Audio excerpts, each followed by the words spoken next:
Welcome to சஞ்சுஸ் kitchen. இன்றைக்கி ஒரு ஹெல்த்தியான வெயிட் லாஸ் ரெசிபி ஒன்று பார்க்க போகிறோம்.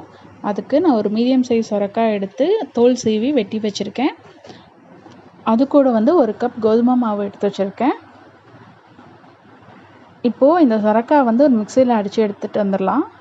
ஒரு பாத்திரத்தில் மாவு போட்டு அதோடு நம்ம அரைச்சிட்டு வந்த சொரக்காய் பேஸ்ட்டையும் இதில் ஊற்றிட்டு, இது கூட கொஞ்சமாக ஜீரகம், அப்புறம் கொஞ்சமாக பெருஞ்சீரகம், அது கூட ஹெர்ப்ஸ் எதாவது இருந்துச்சுன்னா போட்டுக்கோங்க. இது ஆப்ஷனல் தான், உங்கள்கிட்ட இருந்தால் போட்டுக்கோங்க.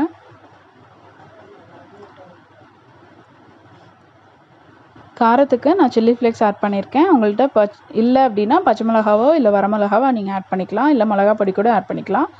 அதோட கொஞ்சம் உப்பு, அப்புறம் கொஞ்சமாக கருவேப்பிலை. இதை இப்போது சப்பாத்தி மாவு பிசைகிற அளவுக்கு பிசைஞ்சு எடுத்துக்கலாம். ஒரு 10 நிமிஷம் மூடி போட்டு இது அப்படியே இருக்கட்டும் ரெஸ்ட்டில். பாருங்கள், 10 நிமிஷத்துக்கு அப்புறம் எவ்வளோ சாஃப்டாக இருக்குன்னு. இது சின்ன சின்ன உருண்டைகளாக சப்பாத்தி எடுப்போம் இல்லையா, அந்த மாதிரி சின்ன சின்ன உருண்டைகளாக எடுத்துக்கலாம். இப்போது அதுக்கு மேலே கொஞ்சம் பவுடர் டஸ்ட் பண்ணிவிட்டு சப்பாத்தி விரிச்சிடலாம். நான் தோசை டவா வச்சுருக்கேன். தோசை டவா சூடானதும் அதில் நம்ம விரித்து வச்சுருக்க சப்பாத்தியை போட்டுடலாம்.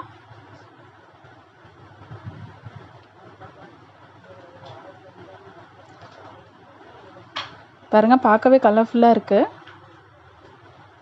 இது ஒரு சைடு வெந்தோடனே ஒரு சைடு திருப்பிட்டு அதுக்கு மேலே பட்டரோ எண்ணெயோ நீங்கள் தடவிக்கோங்க.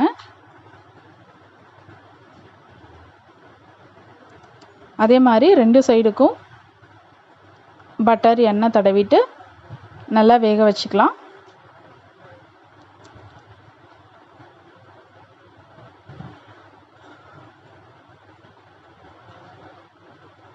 அவ்வளோதான், நமக்கு ஹெல்த்தியான ஒரு சப்பாத்தி ரெடி ஆயிடுச்சு.